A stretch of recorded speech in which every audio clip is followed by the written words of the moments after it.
누가복음 18장 되겠습니다. 1절부터 8절까지 사람들이 항상 기도하고 낙심하지 말아야 할 것을 보여주시려고 그분께서 그들에게 비유를 말씀하여 이르시되 어떤 도시에 하나님을 두려워하지 아니하고 사람도 존중하지 아니하는 한 재판관이 있었고 그 도시에 한 과부가 있었는데 그녀가 그에게 가서 이르기를 내 대적에게 내 원수를 갚아주소서 하되 그가 한동안 들어주지 아니하였으나 나중에 속으로 이르되 내가 하나님을 두려워하지 아니하고 사람도 존중하지 아니하지만 이 과부가 나를 괴롭게 하므로 내가 그녀의 원수를 갚아주리라.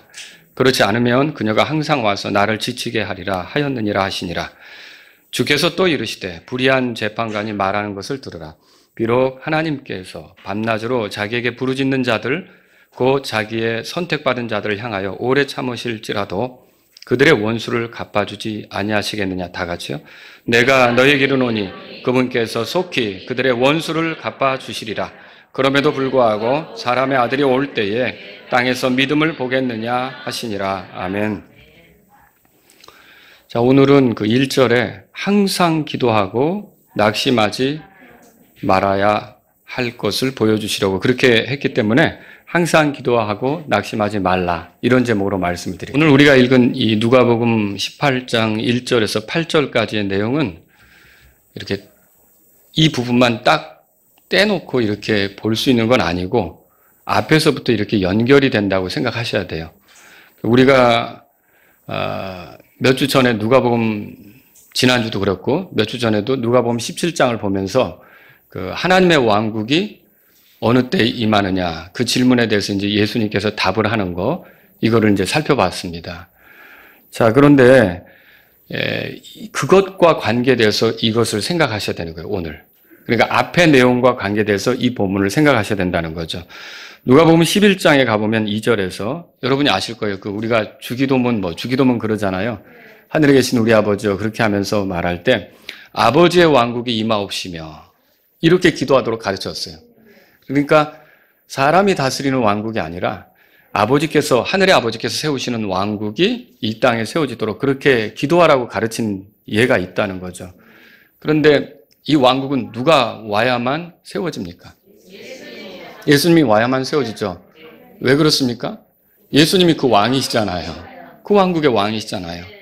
그런데 예수님이 지금 오셨습니까? 이제 오실 겁니까? 오실 거죠? 그럼 우리 가운데 이 하늘의 아버지께서 땅에 세우실 왕국, 그리스도의 왕국, 혹은 다른 말로 우리가 하늘의 왕국, 혹은 천년왕국, 이렇게 말할 수도 있는데, 이런 왕국은 지금 아직 눈에 드러나게 세워진 건 아니란 말이에요. 그렇죠? 그렇다 보면 이제 주님이 오시는 게 더디니까 이 왕국은 조금, 말은 그렇게 되었지만, 오기는 힘들 것 같다. 이렇게 하면서 사는 거, 이거 주님 원하십니까? 그렇지 않다는 거예요. 그런 관점에서 우리가 이 왕국을 계속 고대하고 주님이 와서 통치하기를 바라고 이런 열망을 계속 잊지 말고 우리 속에 품고 살아가라는 뜻으로 지금 누가복음 18장 1절에서 8절까지가 진행된다고 보시면 되는 거죠. 초림과 재림 사이가 짧지 않습니다. 그저 길죠? 이게 만약에 오래 오신다면 우리는 모르지만 초림과 재림 사이 약 2000년이 간 거죠. 그렇죠? 근데 이렇게 길게 가다 보면 사람들이 주님의 오심에 대해서 망각할 수 있고 정말 주님이 주신다고 하는 게 제대로 이루어질 수 있을까? 이런 이제 회의적인 생각을 가질 수가 있는데 우리는 계속해서 그분이 오시는 것과 그분의 왕국이 이루어지는 것에 대한 소망을 가지고 그걸 기다리면서 낙심하지 말고 계속 그것을 바라면서 가야 된다는 게 오늘 본문 말씀의 의미라는 거죠. 저는 이 말씀을 통해서 우리가 어떻게 기도해야 하는지를 살펴보겠습니다. 우선 1절에서 그 5절까지 비유의 내용을 한번 보기로 하고요. 그 다음에 6절에서 8절까지 이걸 예수님께서 어떻게 적용하시는지 이걸 보도록 하겠습니다. 그래서 오늘 설교는 뭐 큰 대지가 있다기보다도 그냥 한 절 한 절 읽어가면서 여러분하고 같이 이 본문이 어떻게 무엇을 말하고 있는지 한번 살펴보는 시간을 갖도록 하겠습니다. 먼저 1절을 보죠. 1절 다 같이 읽겠습니다. 사람들이 항상 기도하고 낙심하지 말아야 할 것을 보여주려고 그분께서 그들에게 비유로 말씀하여, 여기 이제 그분께서 그들에게 비유로 말씀하셨다고 그랬죠? 그분은 예수님이시고 그들은 예수님의 제자들입니다. 비유로 말씀하셨다면 뭔가 가르치시려고 하는 게 있겠죠? 뭘 가르치려고 합니까? 주제가 뭡니까? 1절에 그냥 딱 못을 박아놨어요. 항상 기도하고 낙심하지 말아야 한다. 요거 잘 이해하셔야 돼요. 그러니까 상황에 대해서 낙심하고 뭐 힘들어하고 그렇게 하지 말고 기도하라 이게 아니라 저도 이게 성경을 보면서 자꾸 이런 것들을 더 알아지게 되더라고요. 이제 이런 부분은 하나님께 감사드리는데 이게 뭐냐면 이 1절의 말씀의 본래 의도는 이런 거예요. 기도하다가 기도할 때 잘 안 이루어지면 어쩌죠? 낙심이 되죠. 이게 포기하려고 하죠. 그렇게 하지 말라는 의미예요. 그러니까 여기서 낙심하지 말라는 게 우리가 상황에 짓눌려서 낙심하지 말라 이게 아니라 우리가 어떤 어려운 상황 때문에 기도를 하는 거 아닙니까? 근데 그 기도를 하는 데 있어서 뭔가가 이렇게 그 기도가 원활하게 응답이 되지 않을 때 그 기도 포기하지 말라. 그 기도를 중단하지 말라. 그런 뜻으로 이 말씀을 하는 거라는 거죠. 그래서 여기 항상 기도하라. 이거는요, 끈질기게 기도하라. 그런 뜻이에요. 또 낙심하지 말라. 이거는요, 기도 응답이 더디다고 해서 속상해하거나 기도하는 것을 포기하지 말라. 그런 거예요. 그럼 항상 기도하고 낙심하지 말라. 이 말은 뭡니까? 기도하는 일에서 지치지 말고 계속 기도하라. 그러니까 반복적으로 기도하라. 꾸준히 기도하라. 그거예요. 여러분 기도를 쉬면 안 됩니다. 기도 생활을 중단하면 안 되는 거죠. 여러분이 주님 앞에서 어떤 요청, 그게 하나님 말씀에서 근거해서 여러분들이 주님께 호소할 때는 그게 쉽게 이루어지지 않는 것 같아도 하나님께서 약속하신 것을 이루시는 분이기 때문에 언젠가는 반드시 이루실 거거든요. 왕국에 관한 것은요, 하나님께서 약속하신 거잖아요. 메시아가 와서 통치하신다. 세상 왕국들을 쓸어버리고 그리스도가 지배하는 세상이 오게 한다. 여러분 그 다니엘의 그 신상 사건을 보면 알잖아요. 금머리, 은가슴, 동배, 철, 그 있죠. 이런 그 철로 된 철과 진흙이 섞인 거, 뭐 이런 걸 통해서 우리가 그 형상을 보면서 결국 그게 사라져버리고 뜨인 돌이 와서 그걸 치워서 사라져버리게 하고 그 돌만 커진다고 하는데 그 돌이 누구예요?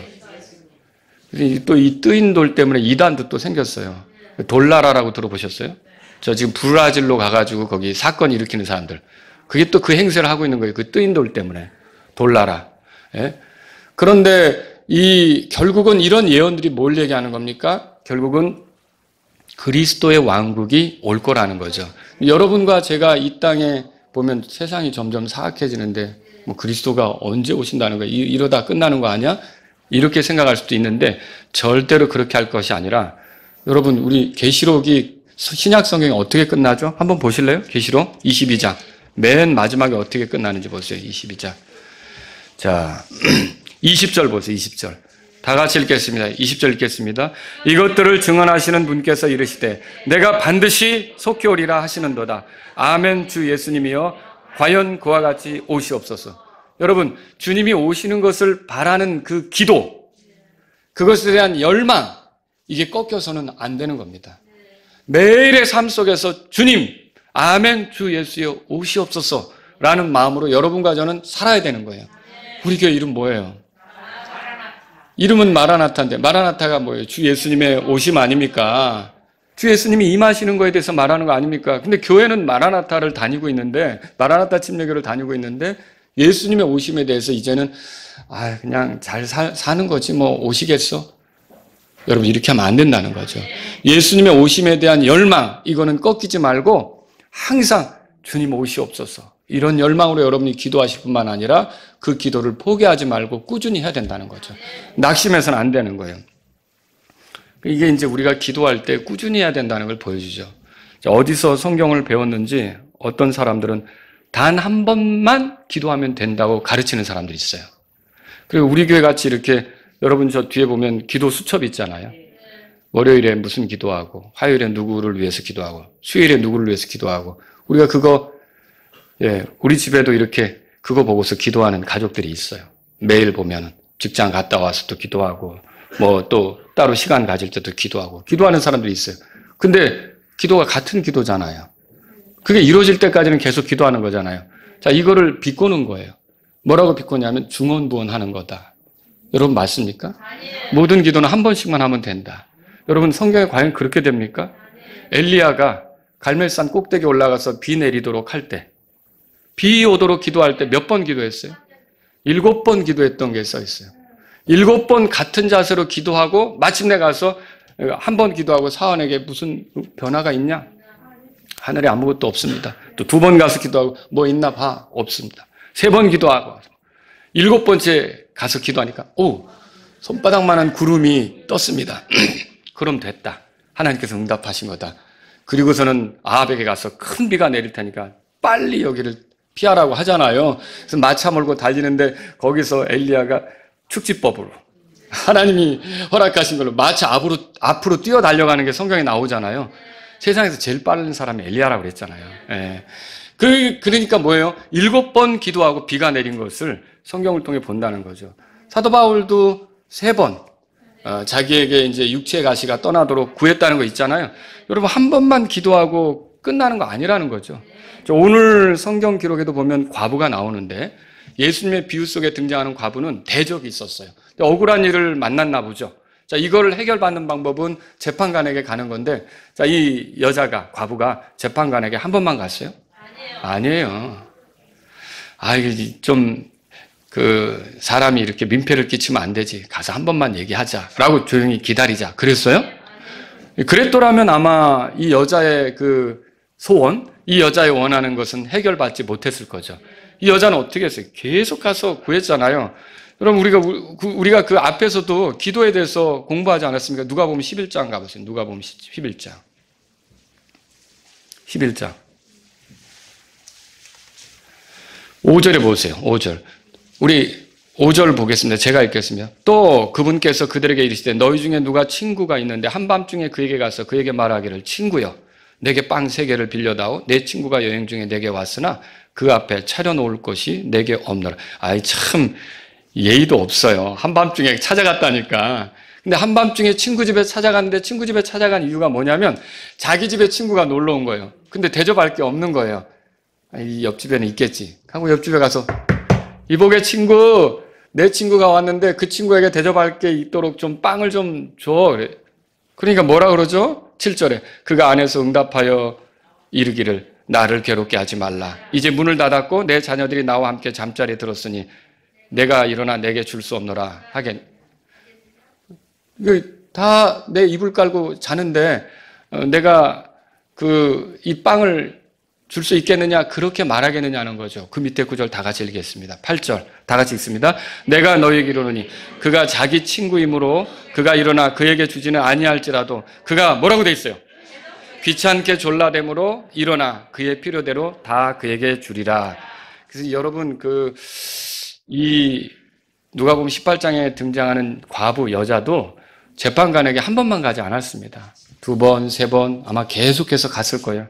그러니까 이 재판관도 지금 이 친구처럼 귀찮아가지고 너무 힘들어가지고 이 여자 때문에 짓눌림이 계속 있으니까 그것을 해줄 수밖에 없었던 거죠. 여러분 그래서 딱 한 번만 기도하면 된다. 그게 신사적인 그리스도인이야. 맞아요? 아니에요. 그런데 신사적 될 필요 없어요. 그냥 우리가 가족 간에 이웃 간에 사람들 간에 여러분들이 이렇게 신사적인 거 또 숙녀같이 하는 거 필요하죠. 예의 지키고. 그런데 뭔가 필요가 있을 때 하나님께 기도할 때는 여러분이 그것이 이루어지기까지는 예의 차리면서 한 번만 구할게요. 하나님 꼭 들어주셔야 돼요. 그런 식으로 할 필요가 없다는 거죠. 계속 꾸준히 그것이 이루어지도록. 그럼 하나님께서 왜 그렇게 하시는 걸까요? 이렇게 계속 기도하게 함으로 하나님에 대해 계속 신뢰하게 하고요. 인내하게 하고요. 그리고 믿음에 대해서 계속 표현할 수 있도록 몇 번 하다가 시들어버리는 게 아니라 줄기차게 믿음에 대해서 표현해 볼 수 있도록 기회를 주시고자 그렇게 할 수가 있다는 거죠. 그렇다면 저와 여러분들은 지속적으로 기도하는 게 필요한 거예요. 2절에 보세요. 2절 다 같이 읽겠습니다. 이르시되 어떤 도시에 하나님을 두려워하지 아니하고 사람도 존중하지 아니하는 한 재판관이 있었고, 자, 이 재판관은 6절에 보면 예수님이 뭐라 그러시냐면 불의한 재판관이다 그렇게 말했어요. 써있죠? 자, 이 사람이 왜 불의한가 봤더니 2절에서 하나님을 두려워하지 않는다고 되어 있어요. 하나님을 두려워하지 않는다. 이게 지혜의 시작이고 지식의 시작이잖아요. 여러분 하나님을 두려워합니까? 제가 여기서 두려워한다라는 표현은 겁먹는다 그게 아니에요. 존중한다. 공경한다, 이거를 두려워한다라고 표현한 거예요. 그러면 이 사람이 하나님을 두려워하지 않는다면 하나님을 믿는 겁니까? 안 믿는 겁니까? 하나님을 안 믿는 거죠. 신앙이 없는 거예요. 그러니까 하나님에 대해서 공경하지 않는 거죠. 하나님을 섬기지 않는 거죠. 이렇게 하나님을 섬기지 않으면 이 사람에게서 선한 것이 나오겠습니까? 안 나온다는 거죠. 불의한 재판관이다. 예수님이 그렇게 말씀한 거예요. 근데 이게 원리가 그래요. 하나님을 두려워하지 않으면 사람도 무시하게 돼요. 그렇지 않습니까? 10계명 중에 앞에 것을 가볍게 여기면 뒤에 것도 5계명 있죠. 부모를 공경하라부터 뒤에 것도 무시하게끔 돼 있어요. 그러니까 하나님을 두려워하지 않는다는 것은 결국 불의를 행할 수밖에 없는 그런 사람들이 되는 거죠. 자, 여기 보니까 이 사람은요, 2절에서 사람도 존중하지 않는다 그렇게 말했어요. 사람을 가볍게 여기고 사람의 권리에 대해서 무시하고. 재판관이면 뭐 해야 돼요? 정의를 집행해야 되죠. 근데 정의를 집행하는 거에 대해서 관심이 없는 거예요. 사람의 어려운 사정에 대해서 살펴주고 공정하게 그거를 해결해 주는데 관심이 없는 거죠. 이런 재판관이 그 여자가 사는 도시에 있었던 거예요. 자, 3절에 다 같이 읽어보겠습니다. 3절에 그 도시에 한 과부가 있었는데 그녀가 그에게 가서 이르기를 내 대적에게 내 원수를 갚아주소서. 과부는 남편이 없죠. 이 유대 사회에서 생각해 볼 때 남편이 없다는 것은 큰 보호막이 없는 것과 같은 거예요. 그래서 힘 있는 사람 혹은 돈 있는 사람, 이런 사람들에게 피해를 당하기 쉬운 게 과부였던 거죠. 그래서 구약 성경에 보면 스가랴서 7장 10절에 과부를 학대하지 말라 이런 말씀까지 하나님이 하셔요. 또 이사야서 1장 17절에 과부를 위해 변호하라 이런 말씀까지도 하셔요. 그러니까 과부가 그 당시에 그 유대인 사회에서 굉장히 어려움을 겪을 수 있는 위치에 있다는 것을 하나님이 아시고 그런 말씀들을 주셨다라고 하는 거죠. 근데 이 비유 속에 등장하는 과부도 역시 괴롭힘을 당하고 있었어요. 3절에 보니까 대적이 있었죠. 이 대적이 무엇으로 이 여자를 괴롭혔는지는 우리가 알 수 없어요. 그렇지만 그 대적 때문에 이 여자가 힘든 것만은 틀림없는 거예요. 그래서 이 여자에게 유일한 소망이 있다면 자기에게 힘이 없으니까 재판관에게 가서 좀 도와달라고, 내 이 억울한 사정을 좀 해결해달라고 이렇게 요청하는 것밖에 없다는 거죠. 그래서 여기 3절에 보니까 이렇게 돼 있죠. 그녀가 그에게 가서 이렇게 돼 있죠. 제가 말씀을 준비하면서 이 가서라는 단어를 찾아보게 됐어요. 그런데 이 가서는 어떻게 되냐면 원래 단어가 이제 그 헬라어 성경에 써질 때 이 단어가 미완료 시제 동사예요. 그럼 무슨 말이냐면 계속해서, 끝난 게 아니라 계속해서 가는 걸 얘기하는 거예요. 그러니까 이렇게 보면 자기 요청이 이루어질 때까지 계속해서 재판관을 찾아갔다 그렇게 볼 수 있는 거죠. 이 여자가 그 재판관에게 가서 원수를 갚아주소서라고 말했어요. 원수를 갚아준다는 말, 원수를 갚아달라는 말, 이게 뭘 얘기하는 거예요? 보복해달라는 얘기로 여러분은 생각할지도 모르겠지만 그게 아니라 재판장이니까 공정하게 공의를 집행해달라는 요청이죠. 바르게. 그래서 죄가 있는 자는 그 죄에 대해서 물으시고 책임을 지게 하고, 죄가 없는 자는 보호해 주셔서 죄 없는데도 고통을 당하는 그런 일이 없게 해주시고, 이거를 얘기하는 게 여기 지금 원수를 갚아달라는 말이죠. 자, 이런 예가 또 계시록에 나와요. 계시록 6장에 가보면요, 환란 시절에 그 모습을 이렇게 설명하는 가운데 요한이 받은 계시 속에 이런 게 있죠. 거기에 환란 시절에 순교한 성도들이 하는 말이 적혀 있는데 계시록 6장 9절 읽어드립니다. 들어보세요. 주여, 주께서 땅에 거하는 자들을 심판하사 우리 피에 대한 원수를 갚아주지 아니하는 일이 얼마나 더 지속되리이까. 그러니까 순교당한, 환란 시절에 순교당한 사람들이 우리 원수 좀 갚아주세요라고 말하는데 이게 보복해 주세요, 이게 아니라 이거는 어떻게 보면 하나님 편에서 공의를 집행해 주세요.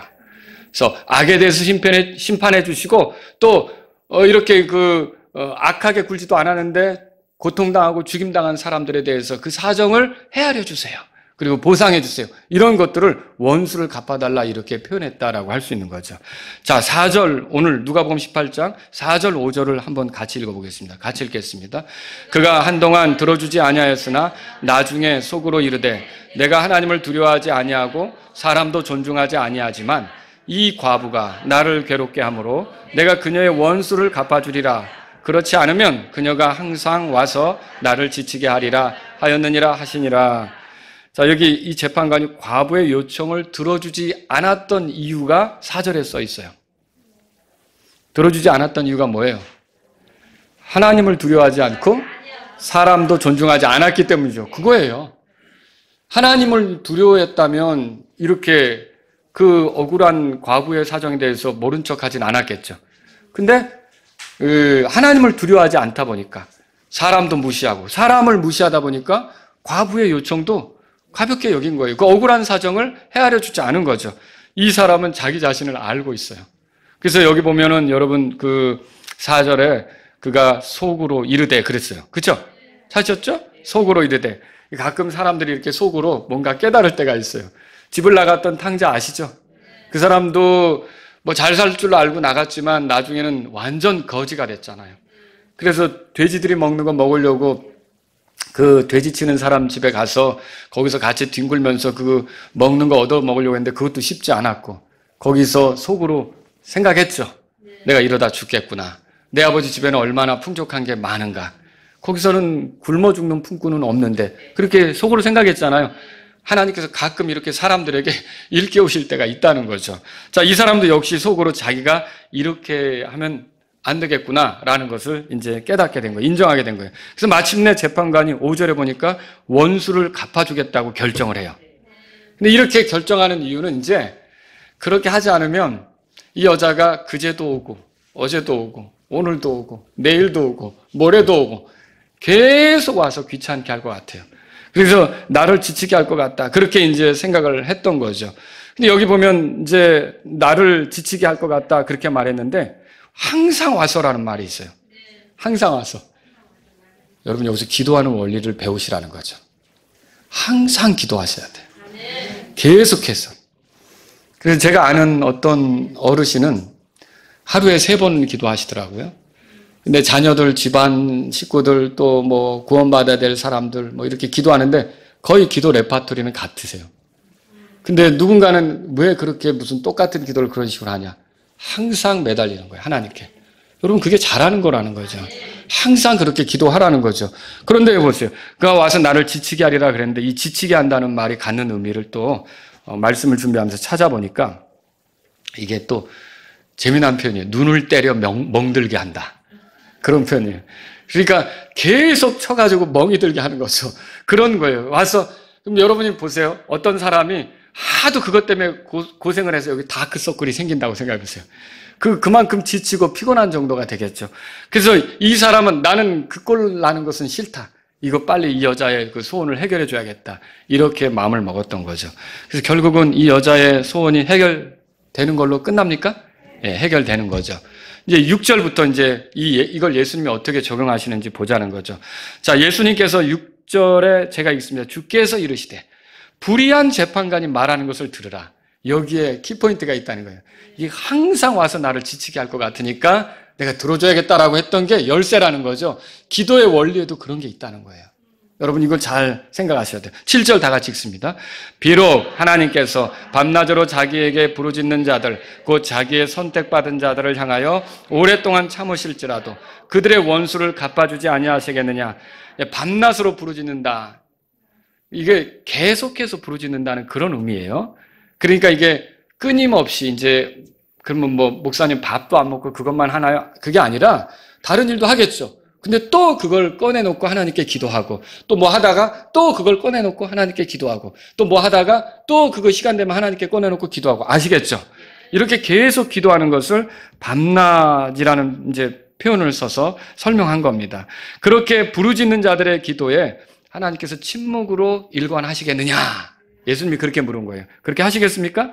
모른 척 하시겠습니까? 어떤 반응도 없이 그냥 너는 지저다. 나는 꿈쩍도 안 한다. 이렇게 하시겠냐는 거죠.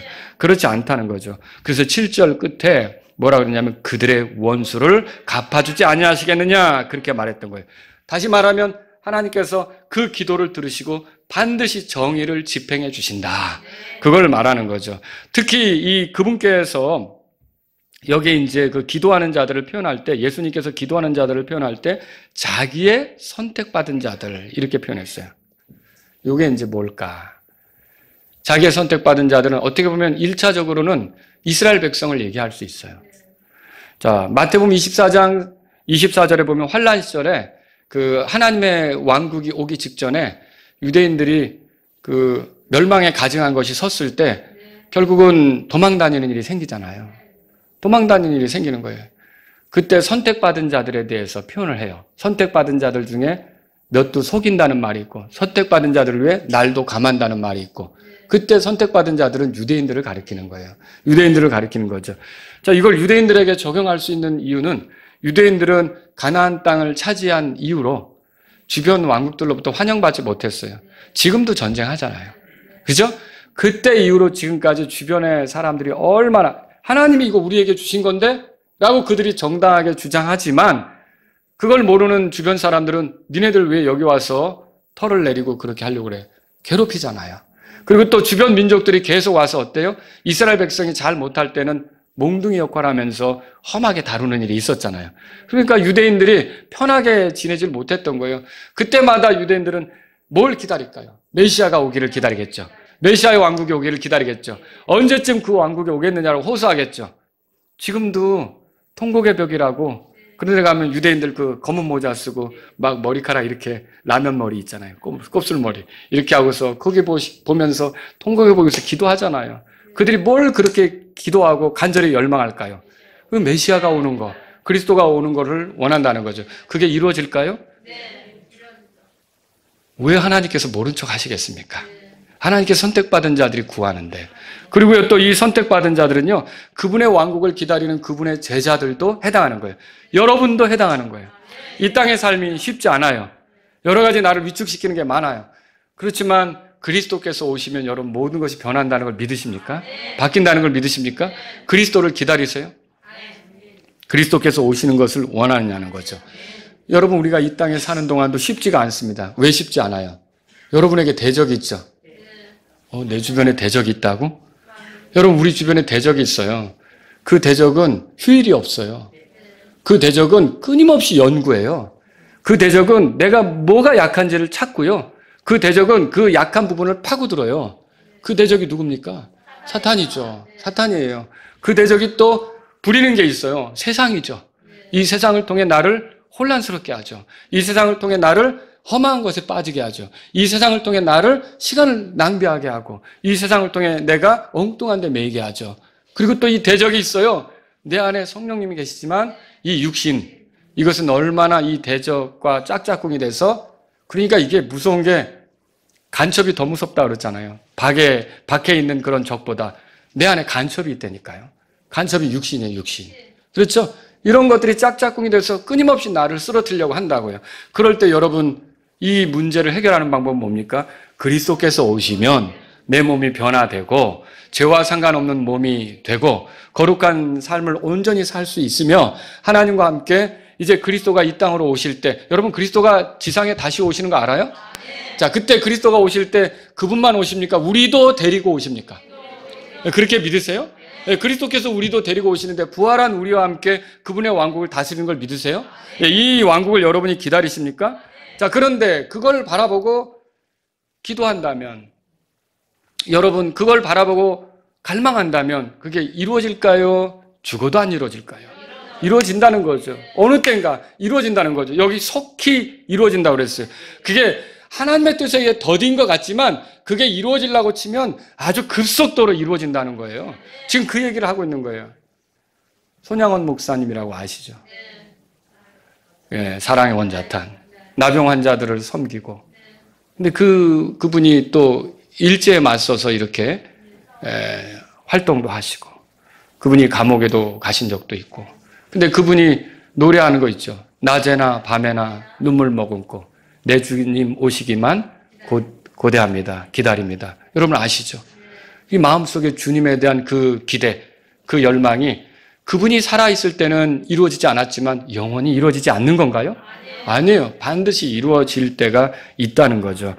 비유 속에 등장한 과부가 마침내 그녀가 원하는 바 이것을 해결받은 것처럼 우리가 원하는 그리스도의 오심, 이것도 반드시 이루어질 줄로 믿으시기 바랍니다. 이게 우리 앞에 있는 거죠. 8절에 보세요. 8절 다 같이 읽겠습니다. 내가 너희에게 이르노니 그분께서 속히 그들의 원수를 갚아주시리라. 그럼에도 불구하고 사람의 아들이 올 때 땅에서 믿음을 보겠느냐 하시니라. 속히 주님의 응답이 더디는 것 같아도 이루어지려면 급속도로 이루어지는 거예요. 메시아가 통치하는 왕국이 속히 임할 거죠. 더 이상 대적들로 인하여 괴롭힘 당하지 않는. 그러니까 여러분이 그리스도가 오시면 제일 먼저 하시는 게 이제 땅의 군대들과 싸우잖아요. 마귀의 영향받은 자들과 싸우잖아요. 그러면서 이 마귀를 바닥 없는 구덩이에 던져 결박하시는 거 아세요? 저 그리스도도 역시 이제 지옥불의 불의 호수에 던져놓고. 그거 아시죠? 거짓 대언자도 그렇게 하실 것이고. 그러면 이제 주님이 오셔서 열리는 세상, 우리가 그분과 함께 통치하는 세상에는 우리를 미혹할 수 있는 악한 영들이, 다 갖춰져 있으니. 여러분, 그러면 이 대적들로 인해 괴롭힘을 당할 필요가 있겠습니까? 없는 거죠. 그런 것이 우리를 위해 준비되어 있다라고 하는 것입니다. 그런데 8절에 보니까 이렇게 돼 있죠. 사람의 아들이 올 때에 땅에서 믿음을 보겠느냐? 믿음을 보겠습니까? 네. 예. 왕국에 대한 기대를 가지고 계속해서 기도하며 기다리는 사람 있을 것입니다. 분명히 있을 것입니다. 여기서 사람의 아들은 예수 그리스도를 말하죠. 그분은 우리의 죄 때문에 죽으시고 묻히시고 부활하셨고 승천하셨어요. 그걸로 끝나는 게 아니라 다시 오실 겁니다. 여러분이 복음을 전할 때 예수님의 죽음만 전하면 안 된다 그랬죠? 부활도 전해야 되죠. 부활도 전해야 되죠. 지금 살아계시죠? 그분이 살아계셔서 다시 오실 거 믿으시죠? 그분이 다시 오신단 말이에요. 그분이 처음에 오실 때는 구원자로 오셨지만 다시 오실 때는 심판자로 오십니다. 그리고 저와 여러분에 대해서는 보상해 주시는 그런 분으로 오시겠죠. 자, 그때 여러분 보세요.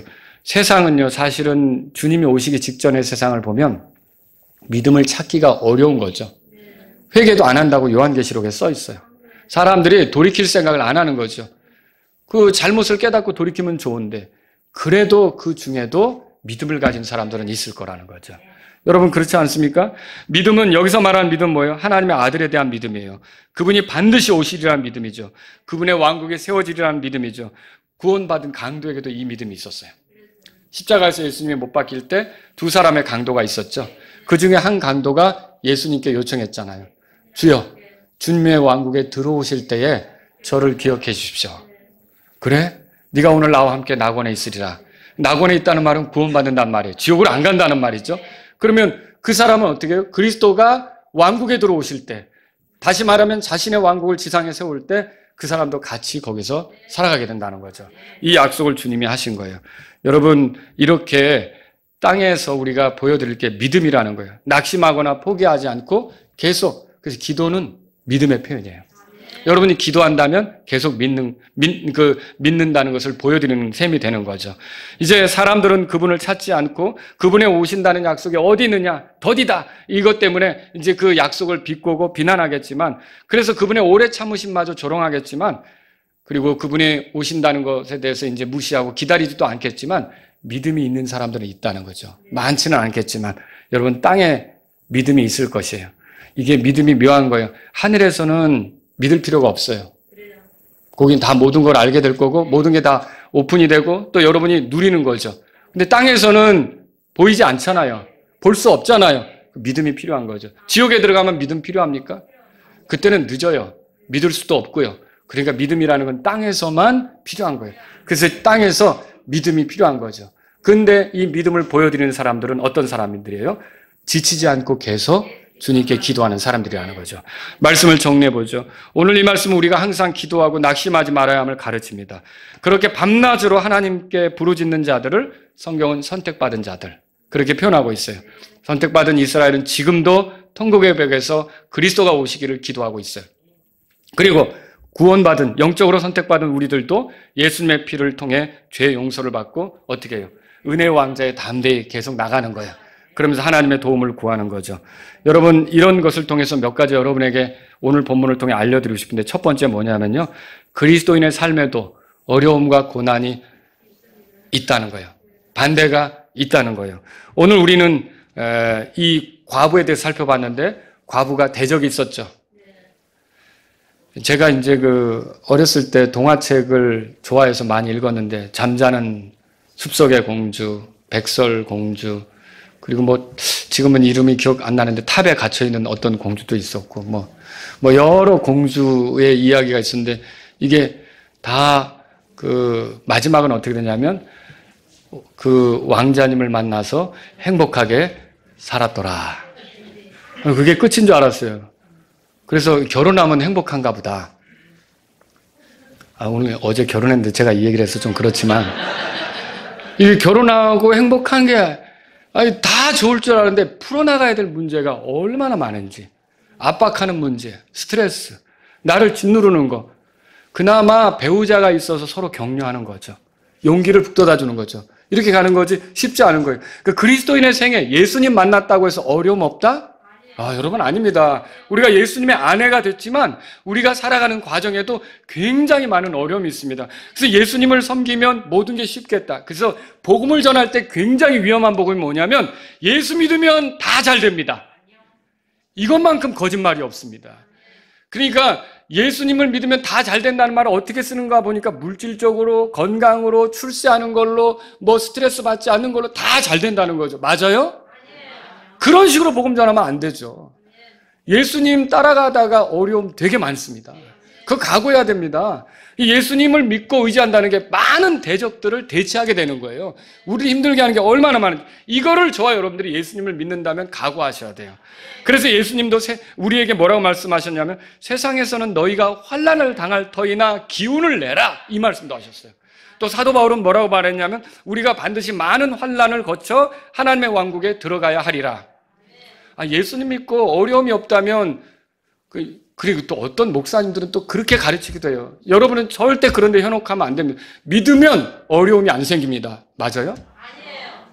이게 그러니까 어떤 형제나 자매가 위기를 만났어요. 직장 생활하다가 위기를 만나고 또 사람과의 관계 속에서 위기를 만나고 막 그러면 믿음이 부족해서 그런 일이 생기는 거야. 맞아요? 아니에요. 이게 무서운 판단이죠. 이게 우리가 어려움을 만나는 건 너무도 당연한 거예요. 너무도 당연한 거예요. 근데 그 어려움을 왜 주실까요? 이 믿음을, 땅에서 믿음을 보이면서 끊임없이 주님께 기도하면서 풀어가라는 뜻으로 이게 주어지는 거죠. 그래서 저와 여러분들이 어려움을 만날 때 당황하지 않는 게 필요한 거죠. 그리스도인의 삶을 순탄한 여정으로 생각해서는 안 됩니다. 원하는 대로 다 되고 또 바라는 대로 다 되고 불편함도 없고 이렇게 생각해서는 안 되는 거죠. 세상의 왕 그리스도를 우리가 오는 세상의 왕 그리스도를 기다리고 있는데 이 땅의 임금인 마귀가 그걸 좋아하겠냐고요. 다양한 방법으로 나를 위축시킬 걸 찾겠죠. 그리고 저게 약하겠다 싶으면 그거 치고 들어오겠죠. 그럼 여러분은 어때야 됩니까? 그때 땅에서 믿음을 보여드려야죠. 주님에 대해서 끊임없이 신뢰하는 마음을 보여드려야 되죠. 제가 두 번째로 드리고 싶은 말씀이 이거예요. 그리스도인은 자기 자신의 삶의 어려움에 대해서 아무것도 못하는 자가 아니라 하나님께 호소할 수 있다는 거예요. 하나님께 호소할 수 있어요. 그때 호소에 대한 응답이 쉽게 이루어지지 않는다고 해서 낙심하거나 쉽게 포기해서는 안 됩니다. 오늘 본문에서처럼 이 과부가 끊임없이 재판관에게 가서 귀찮게 한 것처럼 여러분과 제가 지치지 않고 낙심하지 않고 끊임없이 하나님을 찾으면 어떤 것이 이루어지려면 신속히 이루어지게 돼요. 그때까지는 더딜지 모르겠지만 여러분, 그래서 데살로니가전서 5장 17절에 쉬지 말고 기도하라. 계속 기도 중얼중얼 하면서 다니라는 게 아니라 또 하다가 또 기도하고 하다가 또 기도하고 하다가 또 기도하고 이렇게 하라는 거예요. 또 골로새 4장 2절에 항상 기도하고 기도 중에 감사를 드리며 깨어있으라 이렇게 말한 거죠. 그래서 저와 여러분들은요, 기도가 그리스도인이 가진 특권이라고 알아야 돼요. 여러분과 저는 때를 따라 돕는 은혜를 얻기 위해 은혜의 왕자로 나아갈 수 있어요. 그분은 기다리고 있어요. 우리가 어려운 걸 알고 있어요. 도와줄 준비가 돼 있어요. 그러나 우리의 인내를 위해서 더디게 이루어지게 할 수 있어요. 그리고 우리의 믿음이 더 증대되도록 하기 위해서 시간을 두고 어떤 일을 하실 수 있어요. 그러나 만일 주님이 하신다면 속히 그런 일이 이루어질 수 있다는 거죠. 여러분과 저는 그래서 항상 기도하기를 원하시는 주님을 알아야 되는 거예요. 기도가 쉽게 응답되지 않는다고 해서 낙심할 필요 없는 겁니다. 계속 기도하기를 원하시는 거죠. 이런 기도 해봤자 소용이 없더라라고 포기한 거 있으세요? 오늘 만약에 그런 것이 있다면 다시 기도하세요. 어떤 문제든지 내가 하나님의 영광을 위해서 살아가야 되는데 이게 걸림돌이다. 그럼 여러분이 다시 기도를 시작하시기 바랍니다. 세 번째로 드리고 싶은 말씀은요. 그리스도인을 돕는 하나님은 이 세상의 재판관과 다르다는 걸 알아야 돼요. 이 세상의 재판관은 불의하잖아요. 하나님 불의하십니까? 아니죠. 그분은 공정하게 모든 일이 되기를 원하시죠. 얼마든지 우리의 기도에 대해 들으실 수 있어요. 그리고 이 과부하고 재판관하고 아는 사이에 모르는 사이예요. 잘 모르는 사이죠. 뭐 친인척이라든지 뭐 선후배라든지 뭐 특별히 알았으면 그래? 라고 더 관심을 가졌겠죠. 세상 사람들이 그렇잖아요. 팔이 안으로 굽는다고 자기하고 관계된 사람을 더 도와주려고 하고. 근데 그래서 이 여자가 더 힘들었는지도 모르고. 근데 여러분 이 과부하고 이 재판관은 아는 사이가 아닌데 여러분과 하나님은 아는 사이입니까? 하나님도 여러분을 알고 여러분도 하나님을 아는 거 아닙니까? 어떻게 알아요? 하나님 우리 아버지고 내가 하나님의 아들인데 이 특별한 관계 속에 있는데 예수님이 말씀하셨잖아요. 하물며 세상에 있는 아버지들도 그 악한 자라 할지라도 자기 자녀들에게는 좋은 것을 줄 안다. 그러면 하나님은 우리 아버지로서 얼마나 더 좋은 것을 주시려고 하겠느냐? 그 말씀하시는 거 아닙니까? 이런 걸 믿는다면 여러분과 저는요. 그래, 내가 지금 이렇게 힘들지만, 내가 이렇게 지금 코너에 몰렸지만, 내가 이렇게 정말 그 마음의 그 위축이 되도록 이렇게 누구도 나를 알아주지 않는 것 같아 속상하지만 나에게는 기댈 분이 있다. 하나님이시지. 나를 아는 분이시지. 내 소리를 듣는 분이시지. 약간 더딘 것 같고 관심이 없는 것처럼 이렇게 보이는 것 같지만 하나님 너의 기도에 신경 쓰지 않아? 이런 말에 내가 현혹되지 말고 계속 기도해야겠다. 꾸준히 구해야겠다. 계속 부지런히 주님께 찾아야겠다. 땅에서 믿음을 보여드려야겠다. 그러면 여러분이 놀랍게 하나님께서 속히 어떤 문제를 해결해 주시는 것을 보게 될 수 있다는 거죠. 그런 것들이 종종 있어요. 저도 놀랄 때가 있어요. 기도를 했는데 이게 제 믿음이 약하더라고요. 아세요? 베드로가 갇혔을 때, 옥에 갇혔을 때 예루살렘 교회가 뭐였어요? 풀려나게 해달라고 간절히 기도했잖아요. 근데 진짜 풀려났어요. 그 기도의 응답으로. 베드로가 천사들에 이끌려가지고 기도하는 사람들 모여있는데 갔잖아요. 사도행전 12장에 나오는 얘기예요. 그런데 가서 문을 두드렸죠. 그 집에 어떤 여자애가 로다라고 하는 여자가 나와가지고 누구예요? 그랬더니 나 베드로야. 에? 그래 너무 기뻤죠. 이 소녀는 기뻤던 것 같아요. 그래서 열어주지도 않고 들어가서 베드로가 왔다고 베드로 선생님이 왔다고 막 얘기했더니 다들 뭐라 그러죠? 미쳤구나. 기도는 열심히 해놓고 미쳤다는 거예요. 근데 실제로 베드로가 왔어요? 안 왔어요? 왔죠. 정말로 기도하면서 우리도 그게 이루어질까? 그게 이루어질까? 그렇게 생각하는 것도 있는데요. 이루어지는 게 있다는 거죠.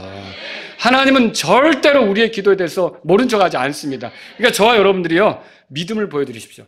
여기서 이 말이 중요해요. 8절에. 다시 한번 읽어보죠. 8절 다 같이 읽겠습니다. 내가 너에게 이르노니 그분께서 속히 그들의 원수를 갚아주시라. 그럼에도 불구하고 사람의 아들이 올 때에 땅에서 믿음을 보겠느냐 하시니라. 믿음을 보겠느냐? 예, 볼 수 있습니다라고 여러분이 대답하셔야 돼요. 그러니까 믿음을 하늘에 가서 보여드릴게요. 그러지 마세요. 지옥 가면 안 되잖아요. 믿음은 땅에서 보여드리는 거예요. 땅에서 믿음을 보겠느냐? 예, 내가 이 땅에 사는 동안 하나님께 믿음을 보이면서 걷겠습니다. 순간순간 기도하면서 계속 가겠습니다. 여러분이 그럴 때 이 과부가 문제 해결 받은 것처럼 여러분과 저도 문제 해결 받는 것을 믿으시기 바랍니다. 다 같이 일어서시겠습니다. 오늘 이 말씀을 들으신 여러분 가운데 하나님, 제가 하나님에 대한 믿음을 보여드리기를 원합니다. 이런 분이 있다면 기도하십시오. 믿음을 보여드리는 방법은 계속 끊임없이 기도하는 거예요. 쉽게 이루어지지 않는 것 같아도 끊임없이 기도하는 거죠. 하나님, 제가 기도 생활을 회복하기를 원합니다. 지속적으로 하나님께 간구하고 기도하는 사람이 되기를 원합니다. 이런 분이 있다면 이 시간 주님 앞에 나아가십시오. 하나님, 솔직히 사실 제게 이런 문제 저런 문제가 쉽게 해결되지 않아서 제가 기도를 쉬고 있었어요. 기도를 중단했어요. 그러나 이제 이 말씀에 의지해서 다시 기도하겠습니다. 다시 하나님께 요청하겠습니다. 이런 분이 있다면 이 시간 주님께 나아가십시오. 여러분의 기도 생활이 회복되기를 원한다면 이 시간 주님 앞에 나아가시기 바랍니다.